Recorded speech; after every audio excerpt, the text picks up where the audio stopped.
नमस्कार, radio Manav Rachna 107.8 FM पर मैं हूं सरिता आपके साथ। तो शुरू हो चुका है प्रोग्राम आत्मदर्शन प्रोग्राम में हम जानते हैं रागले खदासी जी से बहुत कुछ प्रभु के विषय में, श्री कृष्ण की विषय की लीलाओं का वर्णन करते हैं हम इस प्रोग्राम में और बहुत कुछ जान चुके हैं अब तक।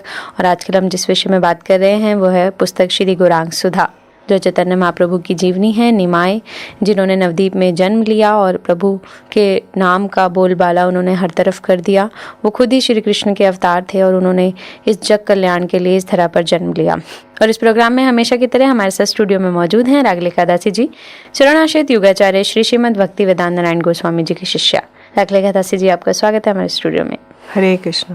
रागले खदासी जी, हम जान रहे हैं श्री गौरांग सुधा पुस्तक में चैतन्य महाप्रभु के विषय में, निमाय के विषय में और बहुत सारी लीलाओं का वर्णन हम कर चुके हैं कि वो अपने भक्तों को दर्शन भी देते हैं और उनके कल्याण के लिए लड़ भी लेते हैं और किसी को मतलब वो सब कुछ कर सकते हैं अपने भक्तों के प्यार के लिए। ये इसमें दर्शाया गया है, दिखाया गया है। और हमने अपने पिछले एपिसोड में जाना कि वो अपने भाई बलराम का उन्हें स्वप्न आया कि वो उनसे मिलने आ रहे हैं नित्यानंद जी के रूप में और वो उनको ढूंढने के लिए निकल पड़े हैं अपने सखाओं के साथ या अपने भक्तों के साथ वो निकल पड़े हैं। क्या उन्हें मिले बलराम जी, नित्यानंद जी मिले उन्हें? निमाय पंडित अपने सब भक्तों के साथ उन्हें ढूंढने के लिए निकले नित्यानंद प्रभु को। सीधा वो नंदनाचार्य जी के घर में गए। उनको पता था। जी हाँ, वो तो सर्वज्ञ है, उन्हें सब पता है, अंतर्यामी है। तो वो नंदनाचार्य जी के घर में गए और वहाँ उन्होंने देखा एक महापुरुष विराजमान है। उनके शरीर से करोड़ों सूर्य के समान प्रकाश निकल रहा है जी। और वे ध्यान मग्न थे और होठों पर मंदमंद मुस्कान छा रही थी। उनकी ऐसे भक्ति के प्रभाव को जानकर उन्होंने सभी भक्तों ने और प्रभु ने उनको प्रणाम किया और सब चुपचाप हाथ जोड़ के खड़े हो गए। जब ध्यान से नित्यानंद प्रभु का ध्यान छूटा तो उन्होंने अपने प्राणनाथ को पहचान लिया। अच्छा। और उनके सामने आंखें खोली और प्रभु का दर्शन करके स्तंभित हो गए जी। उन्होंने अपलक नेत्रों से प्रभु को दर्शन करने लगे। तो इस समय नित्यानंद प्रभु ऐसे स्तंभित रह गए, ना वो बोल पा रहे हैं ना हिल डुल रहे हैं, बस उनकी दृष्टि गौर सुंदर के मुख कमल पे ही गड़ी हुई है जी। तो उनकी अवस्था देखकर वहाँ पे सब भक्त लोग आश्चर्य करने लगे।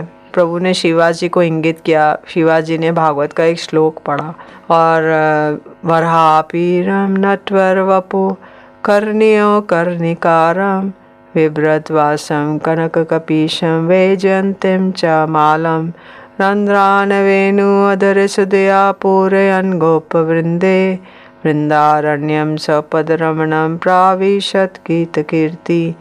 तो ये जो श्लोक है, ब्रज गोपियों ने कृष्ण को देखकर जब वो वेणु बजाते थे तो ये श्लोक को गान किया। श्रीमद् भागवतम का श्लोक है। तो इसका अर्थ है कि कृष्ण अपने सिर पे मोर पंख धारण किए हुए हैं और नटवर वेश धारण किए हुए हैं।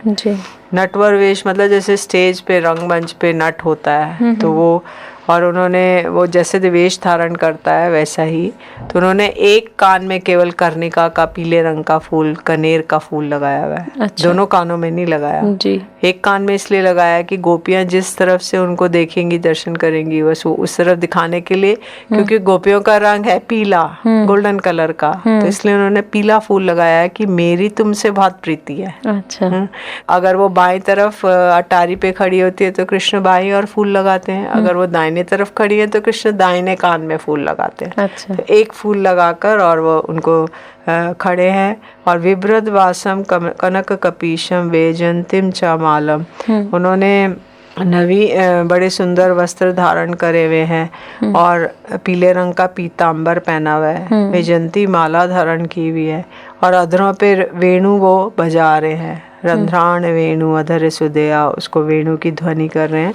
पूरयन गोप वृंदे, उनके पीछे पीछे जो उनके समवयस्क सखा हैं, जो उनके समान उम्र वाले हैं, वो लोग पीछे पीछे आ रहे हैं। जो आगे बड़े सखा है बलराम जी है, वो लोग आगे आगे चल रहे हैं। तो ये सब वेणु बजाते बजाते जो वृंदावन में वो प्रवेश कर रहे हैं, ये सब दृश्य दिखाया गया है। तो वृंदावन रण्य स्वपद रमणम प्राविशत गीत कीर्ति, वृंदावन में जो अपने चरणों से प्रवेश कर रहे हैं और जो उनके पीछे पीछे सखा लोग हैं उनके गीत कर रहे हैं और उनकी कीर्ति का गान कर रहे हैं। जी। तो इस श्लोक को सुनते नित्यानंद प्रभु मूर्छित होकर भूमि पे गिर पड़े। तो प्रभु ने शिवाजी को पुनः पुनः श्लोक दोहराने को कहा। इस प्रकार कुछ देर श्लोक सुन के नित्यानंद प्रभु की मूर्छा दूर हुई और अब उन्होंने जो रोना आरंभ किया उसको देख के सभी का हृदय द्रवीभूत हो गया और उनका उन्माद बढ़ता ही जा रहा था। शिवाजी पुनः पुनः श्लोक गान कर रहे थे, एक बार खत्म करते थे फिर दोबारा। तो कभी कभी वह रोते रोते पछाड़ करके जमीन पर गिर पाते। तो सबको ऐसा लगता उनकी हड्डियां चूर्ण विचूर्ण हो जाएंगी क्योंकि इतनी जोर से गिरते। तो और वो भगवान से प्रार्थना करने लगे, हे प्रभु इनकी रक्षा कीजिए, इनकी रक्षा कीजिए। नित्यानंद प्रभु बार बार गौर सुंदर के मुख की ओर देखते जिससे उनका आनंद और भी अधिक बढ़ जाता। वे कभी नृत्य करते, कभी प्रभु को प्रणाम करते, कभी गोप भाव में आविष्ट होकर बाहुओं से ताल ठोकने लगते मानो प्रभु से कुश्ती के लिए आमंत्रित कर रहे हो, और कभी जोर जोर से दोनों पैरों को से उछलने लगते। उनके एक भावों का दर्शन करके, कृष्ण प्रेम के उन्माद का दर्शन करके गौर सुंदर और सभी वैष्णव लोग आनंद से रोने लगे। उसी प्रकार नित्यानंद प्रभु का प्रेम उन्माद भी बढ़ता जा रहा था और बहुत देर हो गई। सभी वैष्णव लोग उन्हें पकड़कर शांत करने का प्रयास करने लगे क्योंकि उनको उन्माद हो रहा था, हंस रहे हैं, गा रहे हैं, उछल रहे हैं, वो कर सभी ने मिलकर महाबली नित्यानंद को पकड़ नहीं पा रहे थे, सभी मिलकर भी। और सब वैष्णव लोगों ने जब उनको पकड़ने में असमर्थ हो गए तब महाप्रभु ने नित्यानंद प्रभु को लिया और अपनी गोदी में ले लिया। तो कहते हैं प्रभु की गोद में जाते ही नित्यानंद प्रभु एकदम सारा अपना सर्वस्व उनके चरणों कमलों में समर्पित कर दिया और प्रभु की गोद में अबोध बच्चे के भांति शांत होकर लेट गए और प्रभु उनके सिर पर हाथ फेरने लगे और गौर सुंदर के नेत्रों से अश्रुधारा प्रवाहित हो रही थी और जिससे सारा नित्यानंद प्रभु का शरीर भीग गया और ऐसा लगता था जैसे कि युद्ध भूमि में लक्ष्मण जी जैसे घायल हो गए क्योंकि नित्यानंद प्रभु ही लक्ष्मण जी हैं और महाप्रभु ही राम जी हैं। तो जब लक्ष्मण जी घायल हो गए तो उन्होंने रामचंद्र जी ने उन्हें अपनी गोदी में लाकर रो रहे थे। तो ऐसे ही उन दोनों का उनके रामचंद्र जी के नेत्रों से बहने वाली अश्रुधारा से लक्ष्मण जी का सारा शरीर भीग गया था। तो उसके बाद जब नित्यानंद प्रभु को बाह्य ज्ञान हुआ, बाह्य आवेश में आए तो सब वैष्णवजन जय जयकार करने लगे। आज गौर सुंदर ने नित्यानंद प्रभु को गोदी में धारण किया हुआ है जो कि शेषनाग है। वैसे शेषनाग जी हमेशा गौर सुंदर के ऊपर छत्र बन के खड़े रहते हैं किंतु आज शेष जी को महाप्रभु ने धारण किया हुआ है जी। तो इस प्रकार से आज सब अनंत देव का सारा गर्व चूर्ण हो गया। चेतना आने के बाद वे कुछ नहीं बोले और ना ही गौर सुंदर कुछ बोल रहे हैं, बस दोनों प्रेम से एकटक एक दूसरे को निहारते हैं। और उसके बाद प्रभु बोले, आज का दिन मेरे लिए बहुत ही शुभ है। ऐसे भक्ति योग और प्रेम के विकारों का दर्शन करने का सौभाग्य प्राप्त हो। तो वो निमाई पंडित कहने लगे नित्यानंद प्रभु से कि आप तो 14 भुवन को पवित्र कर सकते हैं, आपका भजन जीव को कृष्ण प्राप्त करा सकता है और आप कृपा करके बताइए आपका आगमन कहाँ से हो रहा है। तब नित्यानंद प्रभु ने अपने गृह त्याग से लेके अब तक का सारा विवरण सुनाया। नित्यानंद प्रभु जब छोटे थे, थोड़े 10 साल के बालक थे, 10-12 साल के, तो एक सन्यासी उनके घर पे आए। और उन्होंने हड़ाई पंडित और पद्मावती माता थी, तो हड़ाई पंडित जी ने उनका स्वागत किया, उनको प्रसाद पवाया, उनको रात में अपने घर में सुलाया। तो सवेरे जब वो जाने लगे तो हड़ाई पंडित जी ने कहा कि मैं आपको क्या भिक्षा दूं। तो बोले मुझे आपका पुत्र चाहिए। अच्छा, मैं तीर्थ यात्रा पे जा रहा हूँ और आपका पुत्र मेरे साथ जाए, मैं ऐसा चाहता हूँ। अच्छा। तो हड़ाई पंडित जी बड़े दुख के साथ अपनी पत्नी से पूछा और उनको पुत्र दे दिया। तब से वो उनके साथ साथ गए। तो वो सन्यासी जी तो कहीं चले गए, नित्यानंद प्रभु इधर उधर पूरे भारत में भ्रमण किया, फिर वृंदावन गए। अच्छा। तो अब सारा नित्यानंद प्रभु ने ये सारा वृतांत सुनाया और बोले जब मैं ब्रज में गया गोवर्धन में तो आकाशवाणी हुई कि आप मुझे यहाँ मिलेंगे। तो मैं अब यहाँ आ गया हूँ और आप मुझे मिल गए हैं। तो बोलते हैं प्रभु बोल रहे हैं कि हम सब अपनी को कृत्य मान रहे हैं। आप जैसे भावों को हमने आज दर्शन में किया उसके विषय में ना तो कभी सुना था ना कभी देखा था। और वो स्वयं भी अब प्रभु नित्यानंद प्रभु की वंदना करने लगे जी। तो प्रभु ने नित्यानंद जी को भी दर्शन दे दिए हैं और वहाँ का वातावरण इतना स्वच्छ हो गया है, सब इतने मंत्रमुग्ध हो गए हैं, सभी की आंखों से अश्रुधारा बह गई है ये इतना सुंदर दृश्य देखकर।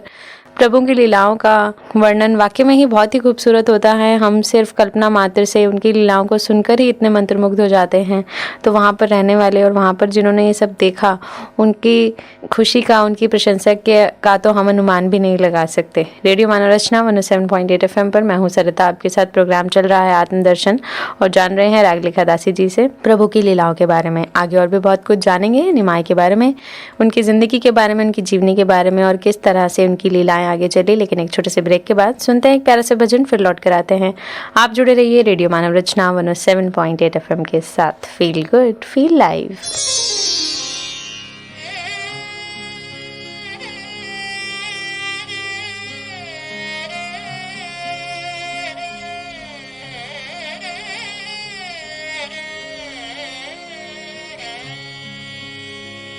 तेरे दर को छोड़ के किस दर जाऊं मैं, तेरे दर को छोड़ के किस दर जाऊं मैं,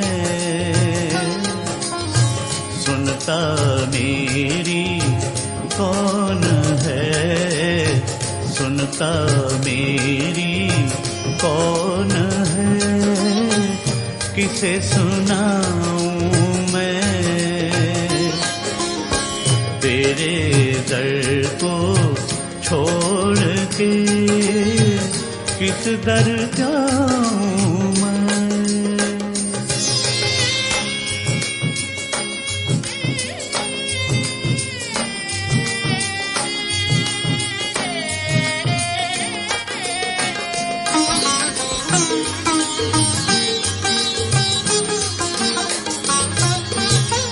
देख लिया जग सारा मैंने, तेरे जैसा मीत नहीं दाता, तेरे जैसा मीत नहीं, तेरे जैसा सबल सहारा, तेरे जैसी प्रीत नहीं।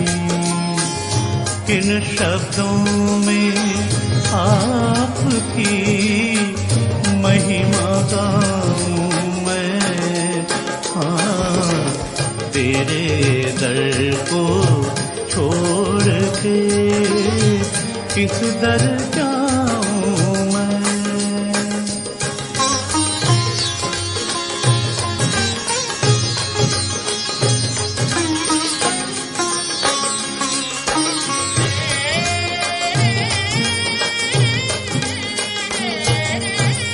मेरे पाप कर्म ही तुझसे प्रीत न करने देते हैं दाता, प्रीत न करने देते हैं।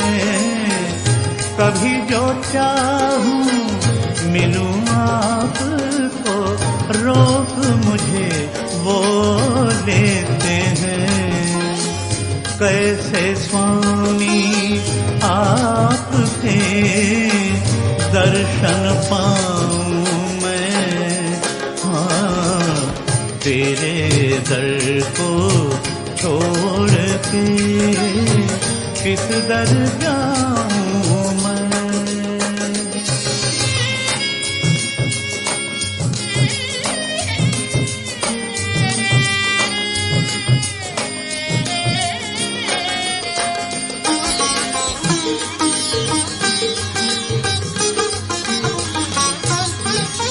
अपने पथ पर आप चलूं मैं, मुझ में इतना ज्ञान नहीं दाता, मुझ में इतना ज्ञान नहीं।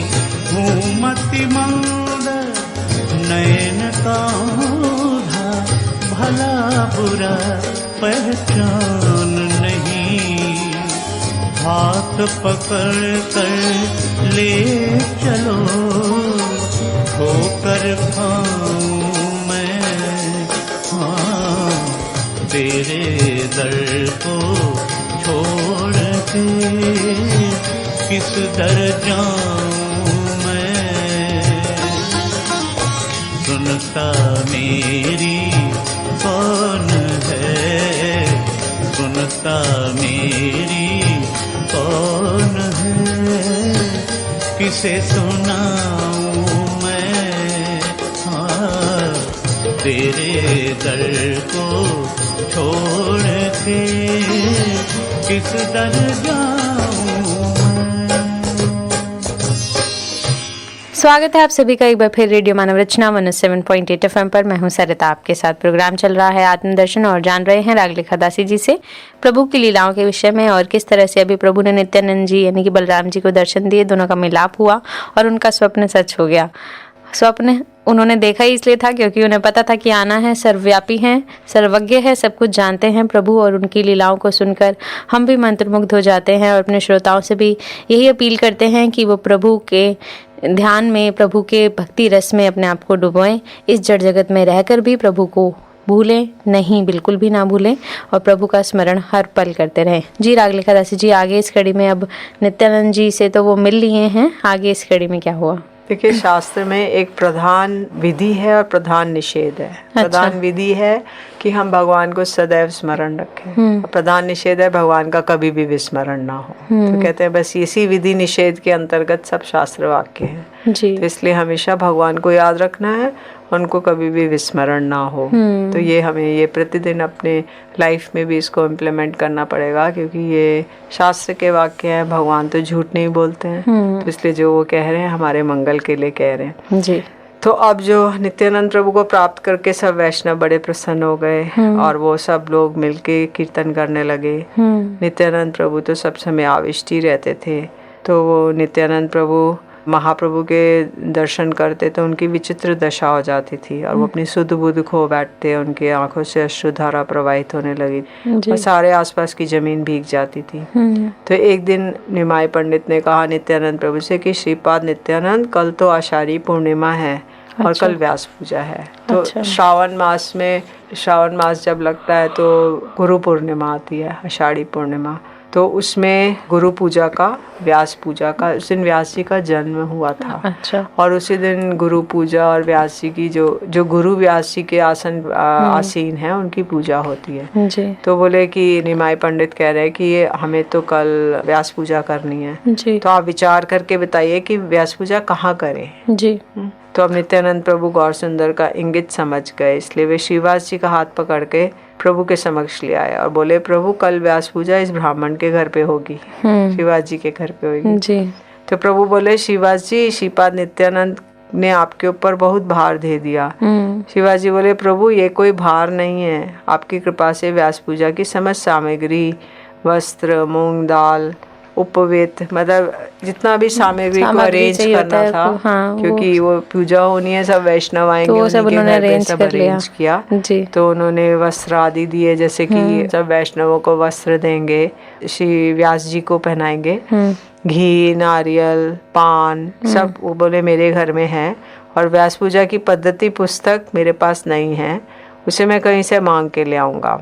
और ये तो बड़े सौभाग्य की बात है कि कल मैं व्यास पूजा का दर्शन कर पाऊंगा जी। तो ये सुनकर प्रभु श्रीवास जी के प्रति संतुष्ट होकर बोले कि श्रीपाद जी, चलिए हम सभी आप इस पंडित के घर चलते हैं। तो नित्यानंद प्रभु सहित सभी लोग आनंद से वहां पर आए श्रीवास जी के घर में। तब ऐसा लग रहा था जैसे बलराम जी और कृष्ण गाय चराने वन में जा रहे हैं और सखा लोग उन्हें घेर कर आनंद से नाचते कूदते गाते हुए जा रहे हैं।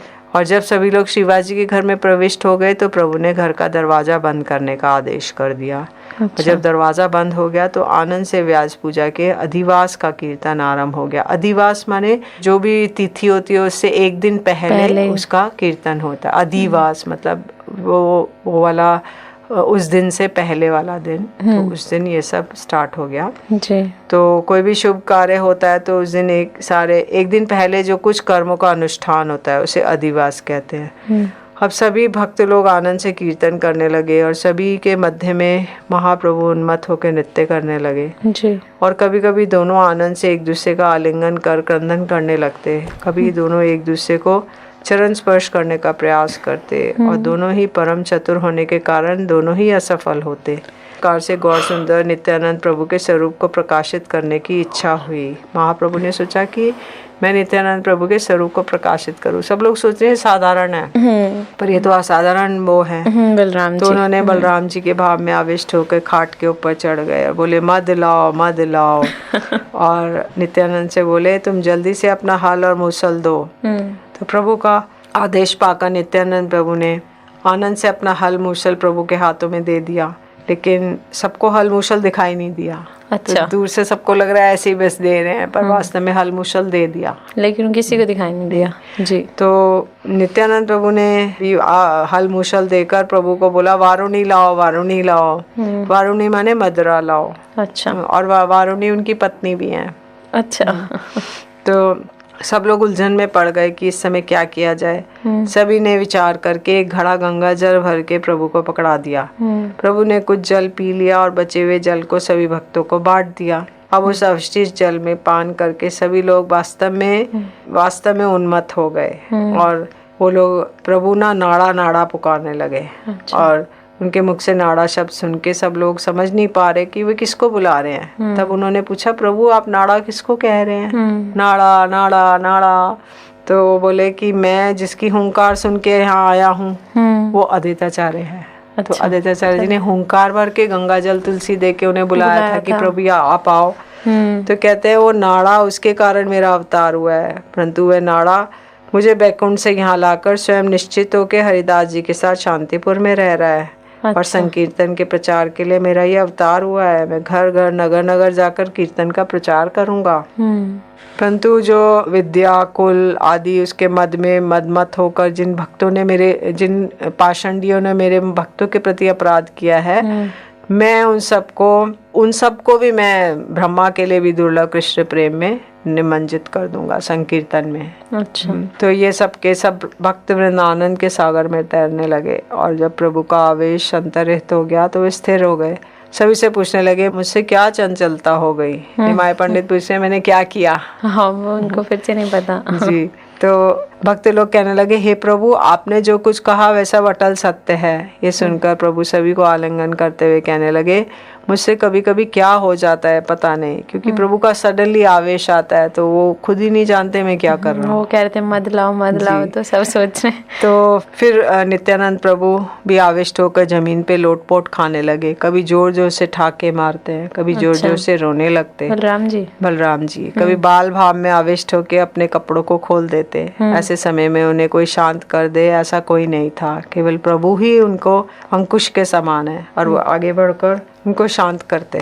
प्रभु बोलते श्रीपाद जी आप शांत हो जाइए, कल आपको व्यास पूजा करनी है। ऐसा कह के प्रभु अपने घर चले गए और भक्त लोग भी अपने अपने घर चले गए। नित्यानंद उस दिन श्रीवास जी के घर पे रहे।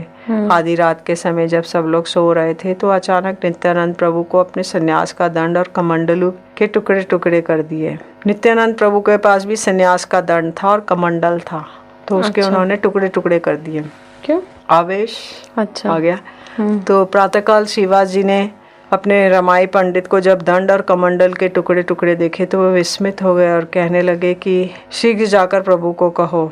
तो रमाई पंडित जो उनके भाई थे उन्होंने जाके देखा कि नित्यानंद प्रभु आविष्ट होके हंस रहे हैं, रो रहे हैं और प्रभु उनसे कुछ बोले नहीं। प्रभु भी आ गए वहीं पर और वो कुछ बोले नहीं। तो उन्होंने उन टुकड़ों को उठाया और नित्यानंद प्रभु को साथ लेके गंगा स्नान के लिए चल पड़े। और उन्होंने श्रीवास आदि अन्य भक्त भी चल पड़े। गंगा किनारे पर जाके प्रभु ने उन टुकड़ों को गंगा में बहा दिया, क्योंकि जब टूट गया था अब तो उसको व्यवहार नहीं कर सकते, तो इसलिए उनको टुकड़ों को गंगा में बहा दिया। फिर उसी समय नित्यानंद प्रभु गंगा जी में कूद पड़े और विभिन्न प्रकार से तैरने लगे। अच्छा। तब एक मगरमच्छ उनके सामने आ गया। उसे देखकर बच्चे की तरह उसे पकड़कर उसे खेलने लगे और उसके निकट जाने लगे। ये देखकर श्रीवास गदाधर आदि भक्त वृंद वह से हाहाकार करने लगे कि नित्यानंद प्रभु निताय निताय मत जाओ, मगरमच्छ है खा जाएगा। किंतु नित्यानंद प्रभु को कोई भय नहीं है, वह तो मत सिंध की भांति निर्भय होकर उसकी ओर बढ़ रहे हैं। प्रभु ने आवाज लगाई श्रीपाद जल्दी से बाहर आइए, आज व्यास पूजा है, आपको व्यास पूजा करनी है। तो प्रभु का आदेश सुनकर वे झट गंगा से बाहर आ गए और प्रभु के साथ घर की ओर चल दिए। कुछ ही देर में सब वैष्णव वृंद आ गए व्यास पूजा का दर्शन करने के लिए और श्रीवास जी के घर पे आ गए। व्यास पूजा का सारा कार्य स्वयं शिवाजी ही कर रहे थे अच्छा। और सभी वैष्णव लोग मधुर स्वर से कीर्तन कर रहे थे। तो शिवाजी का घर बैकुंठ हो गया। तो सभी वैष्णव लोग आकर उनके घर पे कीर्तन करने लगे और शिवाजी का घर सारा बैकुंठ के जैसे हो गया। जेखाने वैष्णव सेखाने वृंदावन, जहाँ पे वैष्णव लोग आगे आनंद से कीर्तन करते हैं वो सारा घर, वो घर नहीं रह जाता, बैकुंठ हो जाता है। जी, प्रभु का नाम का स्मरण जहाँ भी लिया जाए वो जगह जो है उस पूरी पावन हो जाती है, स्वर्ग के समान हो जाती है, बैकुंठ के समान हो जाती है। प्रभु का नाम, प्रभु का दर्शन करना अपने गीतों के माध्यम से, कीर्तन के माध्यम से इस जड़ जगत में बहुत बड़ी बात है। रेडियो मानव रचना 107.8 FM पर प्रोग्राम आत्मदर्शन में जान रहे हैं प्रभु की लीलाओं के बारे में। चैतन्य महाप्रभु के नाम से वो प्रसिद्ध हुए, निमाय के नाम से उन्हें जाना जा रहा है। उन्होंने बहुत सारी लीलाएं की और नवद्वीप में जन्म लिया जग कल्याण के लिए, अपने भक्तों के लिए वो करते आ रहे हैं और आगे भी करेंगे। जानेंगे बहुत कुछ उनके बारे में, लेकिन अपने अगले एपिसोड में, क्योंकि अभी वक्त हो चला है हमारे यहाँ से जाने का, आपसे इजाजत लेने का। अगर आप भी कुछ कहना चाहते हैं इस प्रोग्राम के विषय में, आपकी कोई राय है तो आप हमें SMS कर सकते हैं 8010781078 पर, या आप लिख कर भी अपने विचार हमें भेज सकते हैं। हमारा पता है radio Manav Rachna 107.8 FM, Manav Rachna educational institution, sector 43, Aravali hills, Surajkund road, Faridabad. रागले खदासी जी, आपका बहुत बहुत शुक्रिया हमारे स्टूडियो में आने के लिए और इतनी ज्ञानवर्धक बातें हमारे श्रोताओं को बताने के लिए। हरे कृष्ण। अगले एपिसोड में रागले खदासी जी से बहुत कुछ जानेंगे, निमाय के विषय में, चैतन्य महाप्रभु की जीवनी, श्री गौरांग सुधा के विषय में। लेकिन अभी के लिए मुझे दीजिए इजाजत और सुनते रहिए रेडियो मानव रचना 107.8 FM पर आने वाले और भी प्रोग्राम्स को। Feel good, feel live.